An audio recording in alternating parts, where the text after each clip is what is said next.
Olha só, vocês que acompanham a gente aqui no Encontro sabem que a gente tem por essência divertir, informar, mas também prestar serviço, falar das questões que interessam a nossa sociedade. E eu tô falando isso porque eu vou mostrar agora um vídeo que teve mais de 10 milhões de visualizações na internet e emocionou muita gente ao apresentar uma família na luta diária para cuidar de um pai com Alzheimer. O Felipe e a mãe dele, a Solange, estão aqui com a gente, vão assistir ao vídeo com a gente, que eles mesmos fizeram em casa. E esse vídeo revela como o comportamento do seu Ivo mudou depois que ele passou a se tratar com um medicamento à base de um derivado da maconha. Vamos ver. O Alzheimer destruiu a vida do meu marido, com 58 anos. Ele é uma pessoa totalmente dependente. Ele não entende que tem que ir ao banheiro. Ele não sabe que tem que tomar banho. Tem que ser tudo você que tem que fazer. Ele toma banho, aí ele fica agressivo. Ele não aceita. Ele era uma pessoa doce. Hoje tem momentos que ele está feliz e do nada ele se transforma. Ele te agride, ele fica violento. É a pessoa perder totalmente a identidade dela. O corpo está, mas a mente foi embora.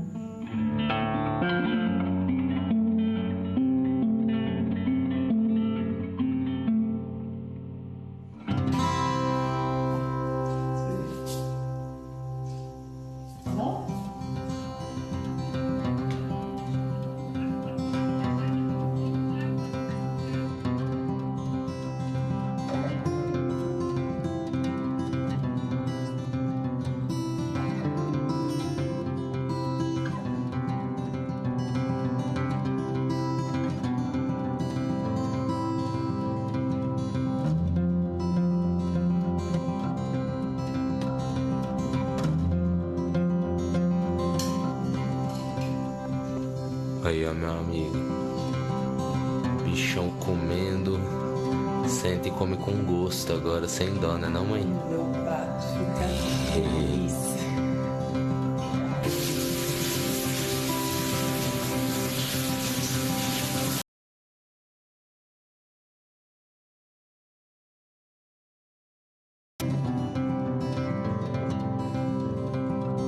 Ô, meu amigo, gravando esse áudio agora, esse vídeo aqui rapidinho. Meu pai no fundo aqui, só pra registrar e agradecer. Não lembro como foi a última vez que meu pai me chamou de filho, falou que me ama e me dá um abraço. Hoje foi esse dia. Gratidão, meu irmão.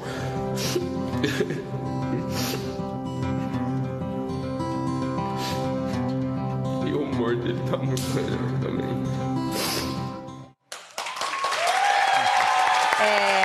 É muito impressionante a gente assistir tudo isso. Imagino como vocês se emocionem. De que maneira essa transformação do seu Ivo mexe com toda a rotina familiar de vocês? Quer dizer, essa melhora dele, de que maneira melhora a qualidade de vida da família toda? Bom, primeiro, bom dia a todo mundo. Só primeiro eu queria te agradecer de coração, só por comprar essa briga com a gente, por estar expondo tudo isso hoje. É muito importante, eu acho, pra gente, todas as outras famílias que precisam disso. E é justamente por isso que a gente está brigando por isso, porque eu acho que a mudança na nossa família, eu acho que está gritante, está nesse vídeo. Acho que mostra na nossa rotina, da gente estar podendo estar aqui hoje, porque a gente não poderia estar aqui hoje se meu pai não estivesse bem lá em casa, né? Pudesse ter uma pessoa lá com ele. Pudesse dar conta de olhar. Com certeza, sozinha ainda, inclusive. Então, acho que os benefícios para a família, eles são imensuráveis, na verdade. Acho que não tem dinheiro que compre, não tem remédio no mundo que me indique, que vai me falar o contrário do que esse remédio fez e está modificando na nossa vida, sabe? Quando você ouviu, Solange, pela primeira vez que seria um medicamento à base de um produto extraído da maconha, isso de alguma maneira te preocupou? Porque tem muita gente que confunde esse uso medicinal com o uso recreativo, que é uma outra questão. Isso de algum momento no início te causou estranheza? Bom dia. Bom dia. Estranhou no começo, porque em 2013 o Felipe já queria, né?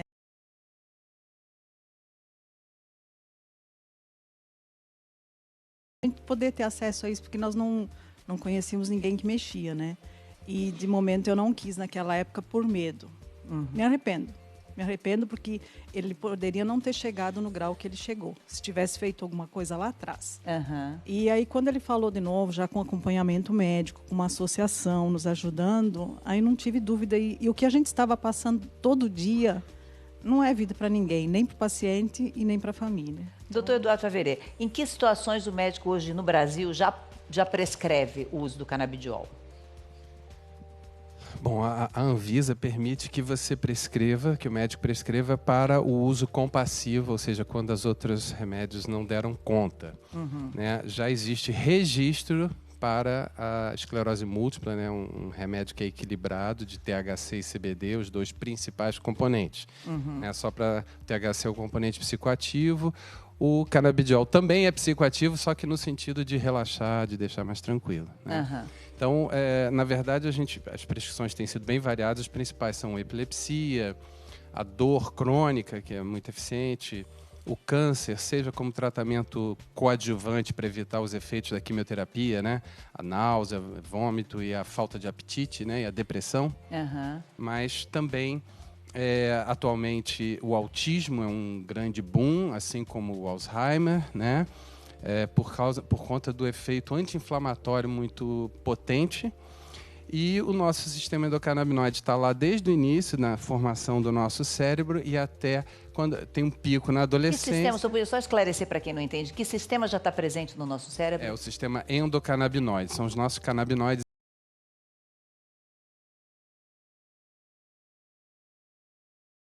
Cérebro, daí não ser aconselhável fazer uso de substâncias derivadas da cannabis durante esse processo de gestação, né? E quando chega na terceira idade, a gente começa a ficar com o sistema endocannabinoide mais fraco, o que nos predispõe às doenças degenerativas da velhice. E de cara ele já tem um efeito, né? Há poucos dias eles já viram os efeitos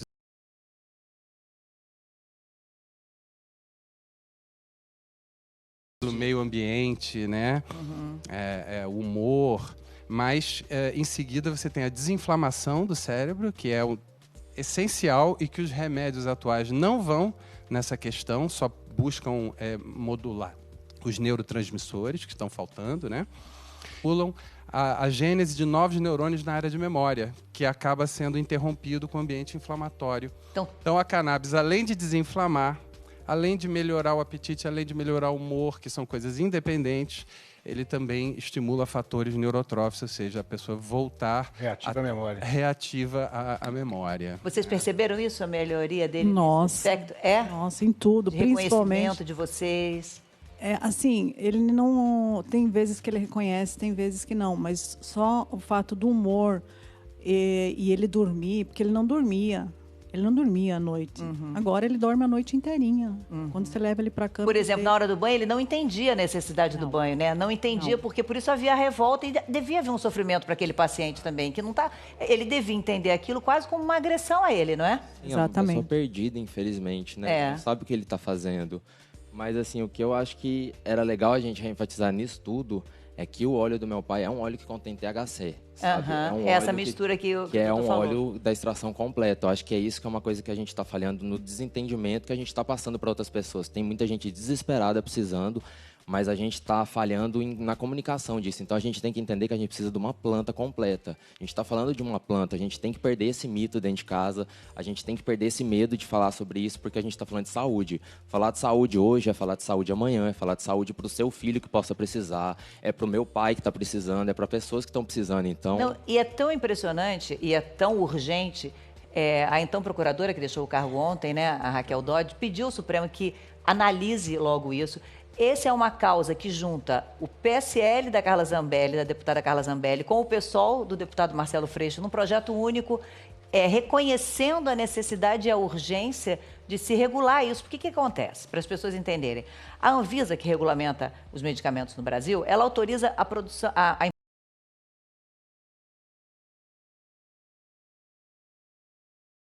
sendo desenvolvido. E caríssimo, né? E são muito caros. Muito o que precisa? Precisa de uma autorização para que esses medicamentos sejam produzidos aqui, pelo que eu entendi, não é, doutor? Na verdade, ela autoriza a importação de produtos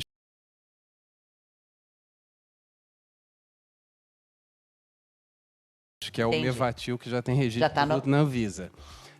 Não autoriza, por exemplo, você importar o óleo que eles estão usando. Completo. Completo o óleo, não. Porque você tem diferentes plantas dentro da cannabis, né? Então, plantas que são ricas em THC e tem quase nada que é mais usado recreativamente, mas que tem efeitos medicinais também. E você tem plantas que são ricas em canabidiol e baixo THC, que seriam semelhantes ao cânhamo, né? Aquela maconha que era usada industrialmente.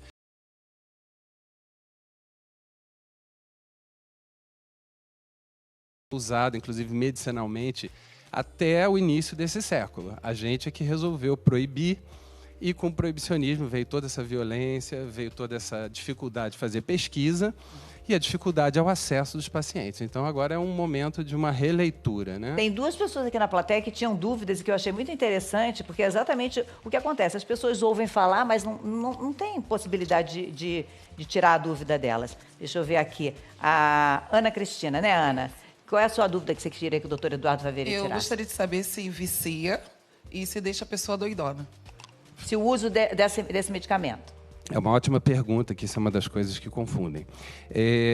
O THC é a única substância que tem efeito dos fitocannabinoides, são 144, que tem o efeito, vamos dizer, que causaria dependência em cerca de 9% das pessoas. Não assim uma síndrome de abstinência, que a pessoa fica desesperada, tendo alucinações, como no caso do álcool, por exemplo, ou da cocaína, né, ou do crack. Não, é uma dependência leve, que a pessoa se habitua a usar e aí fica numa dependência que existe uma falta, existe uma abstinência. Nas pessoas que usam cannabis medicinal, você poderia ter isso também se ela fizer o uso só do óleo de THC. Eventualmente a pessoa pode gostar, se habituar e ter dificuldade, vamos dizer, em largar. No entanto, dentro da cannabis, o canabidiol ele tem efeito anti-adição. Ele reduz a vontade da pessoa de fumar cigarro, fumar maconha, inclusive. Isso foi descrito pelo imperador chinês, Shen Nung, há quase 5.000 anos atrás, que tinha o princípio dual do yin e do yang. Então, o canabidiol é anti-adição. Se você tem um óleo que é rico em canabidiol e baixo em THC, zero risco de adição. Adição quer dizer de viciar. De viciar. Quando você passa a barreira do meio a meio, começa a ter mais THC do que canabidiol, em tese você começa a ter algum risco. Mas eu te digo que nos já mais de 1.000 pacientes que a gente não teve zero problema com adição, com a pessoa ter, não algum é um tipo problema de dependência, na prática, realmente. Até porque a gente tem o canabidiol que pode equilibrar e individualizar para combater, entre aspas, pessoa. né? Exato. Vamos ouvir a Nancy aqui que também. Ah, não, Nancy não, perdão. Michele, cadê a Michele? Michele, qual é a sua dúvida, Michele? Bom dia a todos. Bom dia. Minha avó, ela tem há 6 anos o estágio da demência avançada. E eu gostaria de saber se ela, usando o uso do canabidiol, ela consegue reverter o quadro dela. Então, essa questão de reversibilidade, você vê que ela é parcialmente reversível até um certo ponto, em que você desinflama, melhora a cognição, o humor, o sono, o apetite, uma série de coisas. Mas tudo vai depender também da fase da doença que você começa a tratar. O problema do Alzheimer, do Parkinson, é que eles começam 20, 25 anos antes. Então, quando a pessoa já está no estágio avançado da doença, você já tem uma perda neuronal grande. Então, você vai ter os benefícios de uma desinflamação, vai ter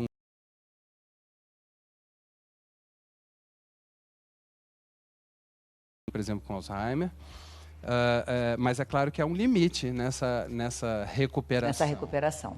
Muito obrigada. São muitas as dúvidas, né? E a gente sabe que, por exemplo, no Brasil tem uma associação na Paraíba que é pioneira e está à frente com pesquisas e com tudo mais, e que tem também autorização para a importação de medicamentos, não é? Não é? Produtiva.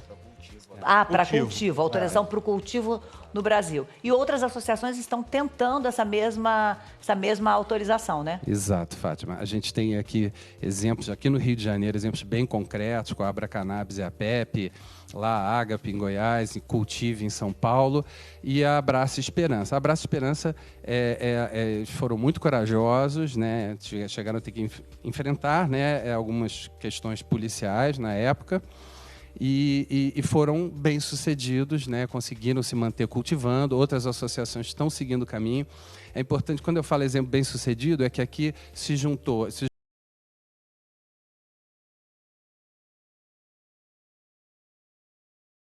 da Fiocruz e ofereceram para as pessoas que fazem o seu próprio remédio a possibilidade de dosar quanto tem de canabidiol, quanto tem de THC, se tem metal pesado, se tem agrotóxico, se tem contaminação por fungo ou bactéria. Ou seja, se permitiu que um cultivo caseiro orientado por médico, farmacêutico, sim, com prescrição, e um biólogo, com prescrição, só pessoas com prescrição e autorização, passassem a ter um cultivo qualificado, saber quanto que eu estou produzindo aquele.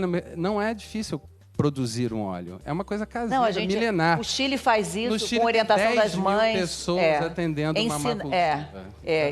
Eu vi uma reportagem muito longa exatamente sobre isso, que eles, inclusive, ensinam as pessoas a produzirem em casa. Exato. A pessoa faz a produção em quantidade para o uso medicinal.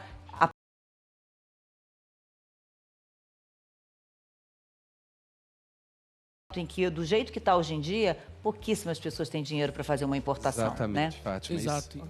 Bom, eu encontrei o Felipe no show, acho que em Goiânia, não lembro, né? Ele contou a história dele. Eu também compartilhei da minha, eu passei por uma crise de depressão e me aconselharam o óleo, eu comecei a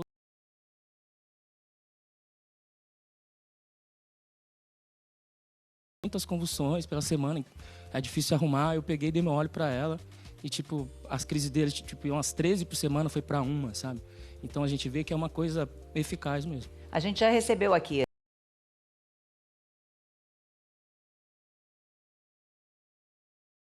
quando ele veio, ele já tinha conseguido a autorização, porque hoje as autorizações são individuais. Você não consegue uma autorização de importação que atenda a um grupo, não tem uma ação coletiva. Não é ação coletiva, individualmente. Esse pai conseguiu. Antes ele mesmo plantava e ele reconheceu depois que fazia isso em desespero, com muito medo. Né? Mas quando ele conseguiu essa autorização, as crises da menina, que eram 60 crises no dia, hoje são esporádicas, semanais. É impressionante. Só que as crises destroem neurônios, que depois você não tem uma recuperação. Então, assim, a urgência é muito grande. As pessoas estão muito desesperadas. E a questão do custo, né, doutor? Que é muito caro. Então, o potencial terapêutico da cannabis, a gente citou algumas coisas, mas, por exemplo, nas principais questões de saúde da humanidade, a cannabis tem um papel importante. Por exemplo, obesidade. O canabidiol ajuda a perder peso, diminui a resistência periférica da insulina.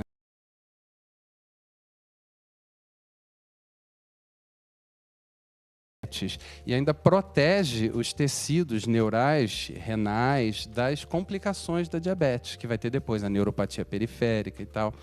Então, a depressão, né, a esquizofrenia,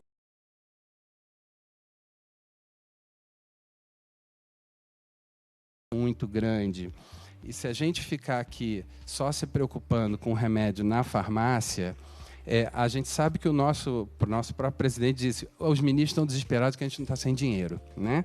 Então, quem vai pagar o canabidiol do pobre que fica lá longe de um centro, né? Se ele mesmo, ou no caso com uma cooperativa, puder fazer orientado, né? Orientado. Prescrição, não é qualquer pessoa que vai chegar e... Exatamente, esse exemplo bem sucedido aqui do Rio de Janeiro, em que se cultivou, se analisou e se fez um uso absolutamente sábio, responsável, bem-sucedido.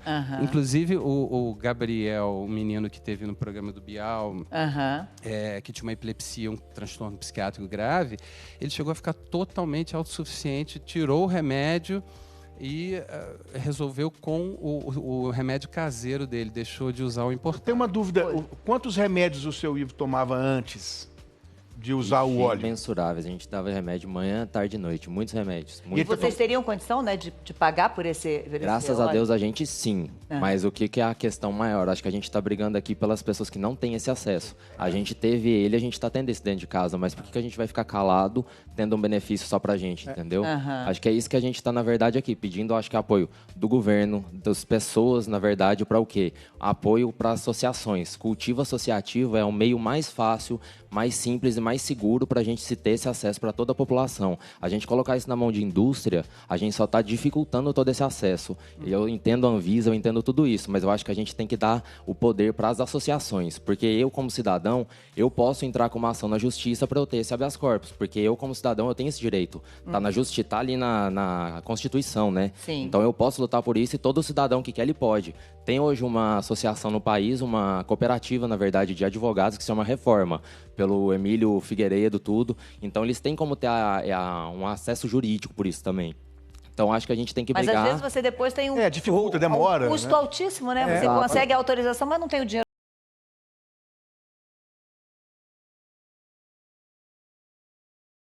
Exatamente. É um absurdo total a gente não cultivar aqui. Nos Estados Unidos, eles chamam de tsunami, green tsunami, né? Tsunami verde. Você gera impostos, a gente estaria conseguindo fazer uma reforma agrária, sabe? Com pequenos cultivadores. Tem projeto aqui no Rio, com parceria do Embrapa, do Instituto Vital Brasil, da Fiocruz. Você qualificaria pequenos agricultores para produção. Então, essa é uma geração de outras indústrias, incubação de empresa. É uma coisa assim... E a gente, numa crise econômica, mandando profunda. Dinheiro, comprando remédio dolarizado. E um negócio assim. Então, para as pessoas terem uma ideia, os remédios podem variar. 7 mil, 2 mil que tem para 3 doses, 5 mil, dependendo para um mês. Quem é que pode pagar isso para um mês? E, Fátima, o cultivo cooperativo, associativo, ele desonera o Estado. Na hora que você permite que simplesmente as pessoas vão arcar com o custo de uma luz eventual, de alguma coisa, de um equipamento, alguma coisa Mas assim. é muito mais baixo do que o valor. Muito mais baixo. Nem compara, né? Isso, você pode fazer inclusive outdoor, né? Então, assim, na verdade, você desonera. A pessoa deixa de precisar do remédio para dor, deixa de precisar de um remédio para diminuir remédio para câncer, para epilepsia. O Ivo, ele toma só um medicamento e tudo que ele tomava, ele só toma o óleo. É só o óleo hoje. Só o óleo. Porque ele não tinha nenhum outro problema de saúde, a não ser o que vinha derivado do Alzheimer, né?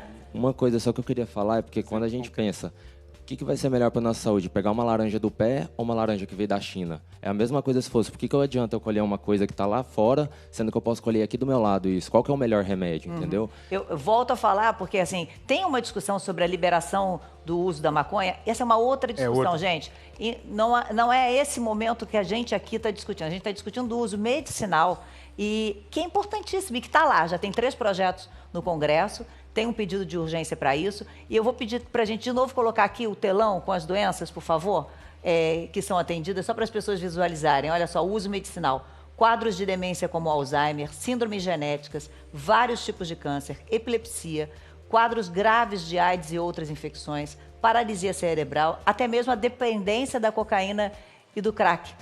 E afora o impacto na saúde, também, nesses casos gravíssimos, traz uma desagregação familiar.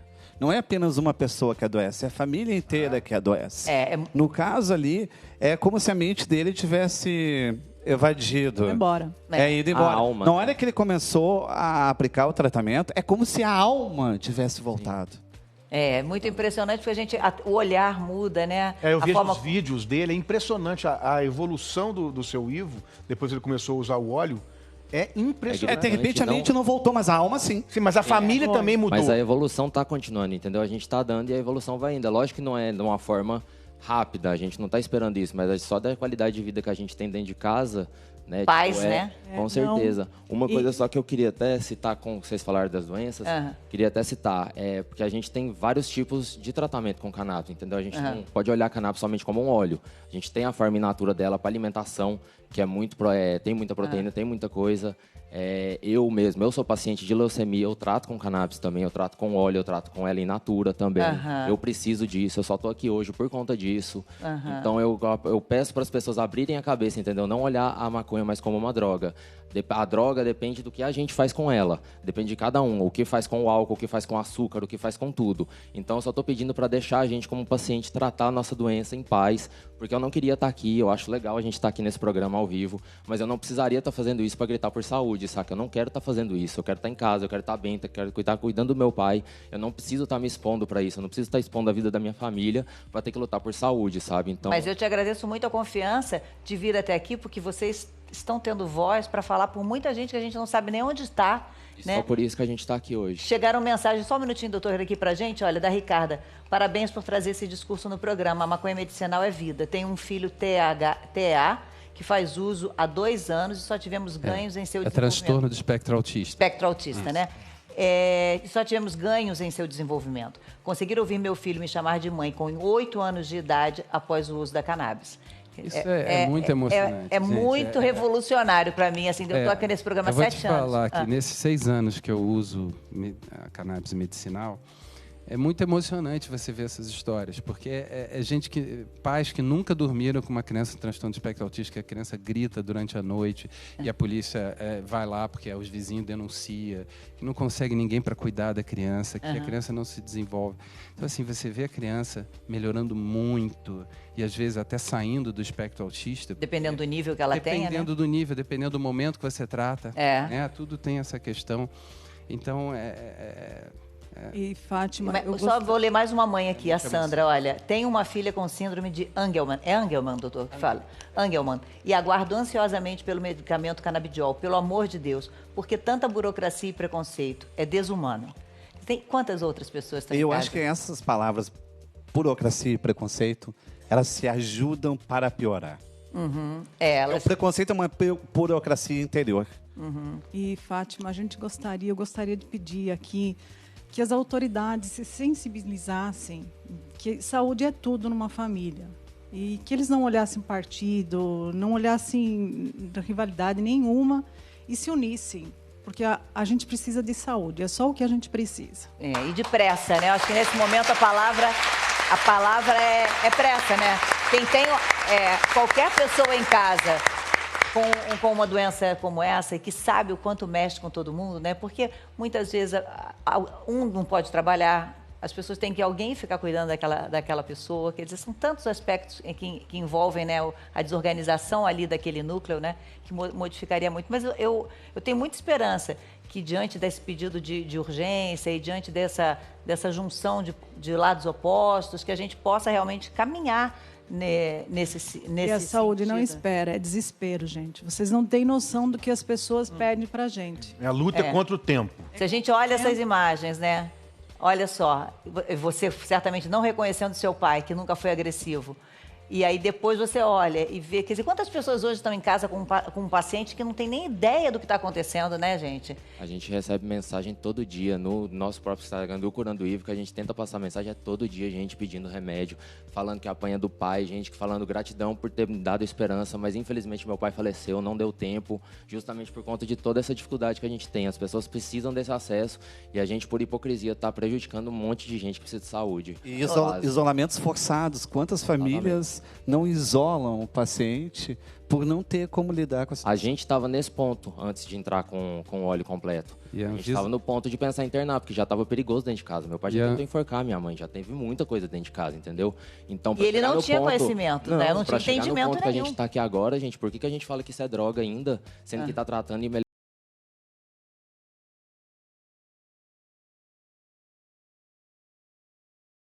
Alguma coisa que vocês percebam de alívio para ele também, pessoal, de estar entendendo o momento? Pela energia dele já dá pra sentir, sabe? Você vê, ele acorda feliz, às vezes ele já te acorda dando beijo, abraço, é alegria, entendeu? Pra quem acordava socando todo mundo, você ter uma pessoa dessa dentro de casa, pelo amor de Deus, por que a gente fala que essa planta faz mal ainda? Acho que depende se a gente usa ou abusa, aí depende de cada um, acho que a gente não tem como controlar cada pessoa, acho que cada um sabe o que faz, né? Mas eu acho que é isso que a gente tá falando, se existe uma prescrição, uma regularização, não é a burocracia, você normatiza para que possa funcionar. Tem um diagnóstico. E até mesmo, né, é preciso dizer que nesse regime proibicionista que a gente vive, é aí que gera a violência, é aí que gera o consumo de uma cannabis que é cheia de agrotóxico, ou seja, a pessoa não tem nenhum controle de qualidade. Então, os nossos jovens, adultos, eles estão fumando uma cannabis, uma maconha, que pode estar cheia de agrotóxicos, como já tem nos alimentos, né? Quer dizer, o governo libera 200 e não sei quantos agrotóxicos em menos de 6 meses, que fazem mal sem nenhuma base para fazer isso.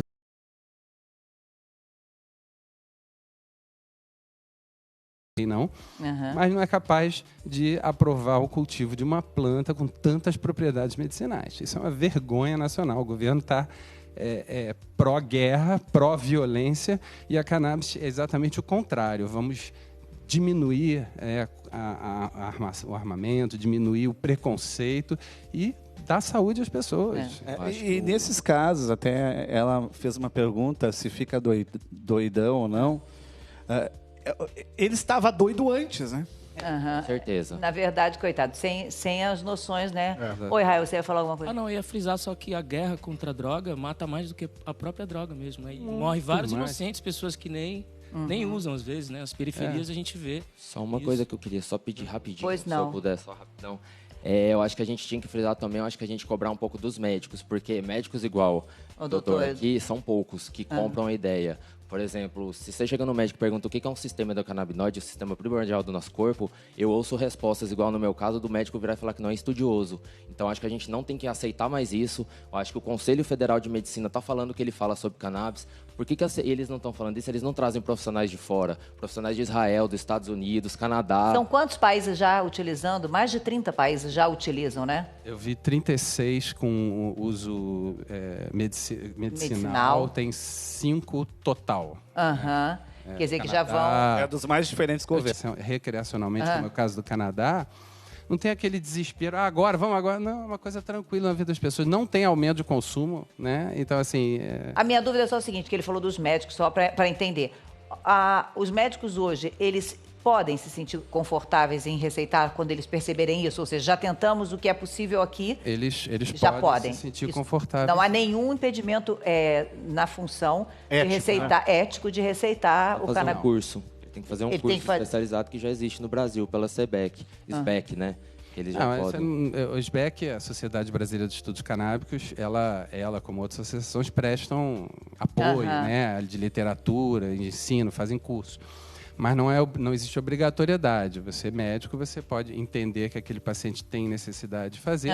O problema é que é um tema relativamente complexo. Sim. E controvertido. Aí que óleo que vai usar, como é que faz isso? Envolto de preconceito. Até a pessoa prescrever leva um certo tempo, mas isso está melhorando, porque a gente tem trabalhado muito em fazer cursos para os médicos e as associações têm divulgado muito, então está aumentando o número de médicos. Agora, é importante dizer o que ele falou, que a postura do Conselho Federal de Medicina, a postura da Associação Brasileira de Psiquiatria, que diz que não existe uso medicinal da cannabis, e a postura do nosso ministro, Osmar Terra, que diz que o canabidiol é a única propriedade, quando todas e várias ali da cannabis são terapêuticas, é criminosa. É criminosa, uma mentira. Eu falo isso em público porque é mentiroso isso. Eu convido a estar lá em casa para ver se é mentira ou não, né? Porque só quem passa aí sabe. A gente acabou trazendo e resolveu falar sobre isso, porque primeiro que agora chegaram várias mensagens de pessoas realmente desesperadas. A gente trouxe a história, exemplificando aqui na história da família do Felipe hoje, porque realmente a gente acha fundamental debater sobre isso, falar sobre o uso dessa substância que é derivada da maconha, que tem várias propriedades, e principalmente tirar dúvidas sobre a eficácia desses tratamentos. As pessoas ficam realmente... É lícito, é natural que as pessoas tenham dúvidas. Elas ouviram durante muito tempo falar da maconha apenas como um alucinógeno, como se fosse algo que você usasse quando você queria sair do seu controle. Então, que tal a gente conversar, né, sobre isso? Então, vale lembrar que o plantio doméstico da maconha por pessoas físicas para consumo recreativo aqui no nosso país continua proibido. O que a gente está falando é desse plantio para utilização em questões medicinais, com uma orientação para que ninguém use de maneira errada, dose errada, produto errado, para que a gente possa fazer o que essa família está conseguindo fazer, que é levar um pouco de alívio, de esperança, para que elas possam continuar seguindo a vida, né? Queria agradecer muito a coragem, a presença de vocês, de realmente... Eu falo coragem porque não é fácil você expor um drama familiar. Eu tenho certeza